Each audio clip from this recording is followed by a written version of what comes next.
The American President Donald Trump continues to press his claim on Greenland, with his ambitions to wrest control of the mineral-rich Arctic island growing stronger by the day.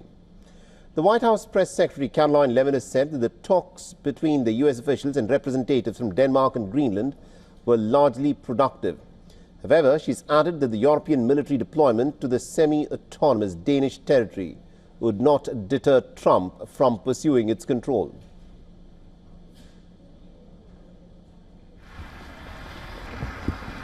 Those talks will take place, I'm told, every 2 to 3 weeks. So this is a conversation the administration intends to keep having with the Danes and with the respected delegation from Greenland. But the president has made his priority quite clear. He wants the United States to acquire Greenland. He thinks it's in our best national security to do that. And following the statement, Denmark has rejected any U.S. acquisition of Greenland, with its foreign minister saying that this, in fact, is out of the question. The Danish minister further added that not only does it run counter to international rules, but also infringes on sovereignty. Now, Greenland's foreign minister Vivian Motzfeldt and the Danish foreign minister Rasmussen met with the U.S. Vice President J.D. Vance and the Secretary of State Marco Rubio at the White House. However, the discussions reportedly ended in some fundamental disagreements. The Motzfeldt briefly broke down and was seen holding back his tears as she described the intense pressure of Trump's threats.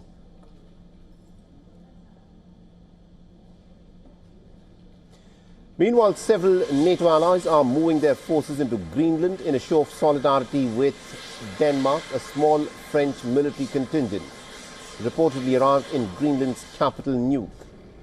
Now, the limited deployment involved troops from countries including the likes of Germany, Sweden, Norway, Finland, the Netherlands and the United Kingdom, amongst others. The French Foreign Minister Jean-Noël Barrot has said that the European Union has a strategic responsibility in Greenland.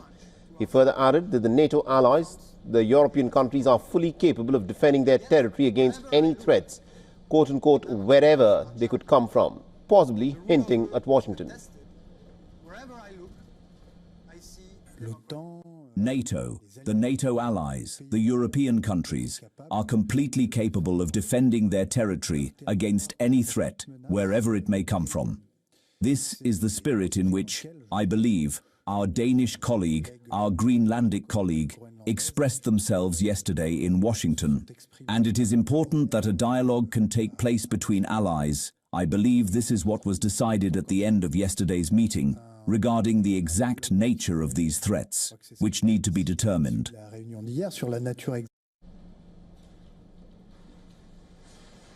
Earlier, the French President Emmanuel Macron had said that France would send more land, air and sea forces to join the military exercise in Greenland.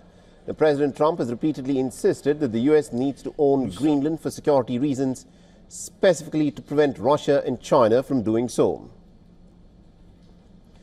Now, debunking Trump's claim as a myth, Moscow said that it poses no threat to Greenland whatsoever, despite the NATO nations recently announcing troop deployments on the island. Now, after the recent publication of the US National Security Strategy, it turned out that part of the Danish kingdom's territory, which is located in the Western Hemisphere, has been included in Washington's arbitrarily defined sphere of US interests. And of course, against this backdrop, the myth of some kind of Russian threat, rigorously promoted by Denmark and other members of the European Union and NATO for many years, is especially hypocritical. For all the latest news, download the WION app and subscribe to our YouTube channel.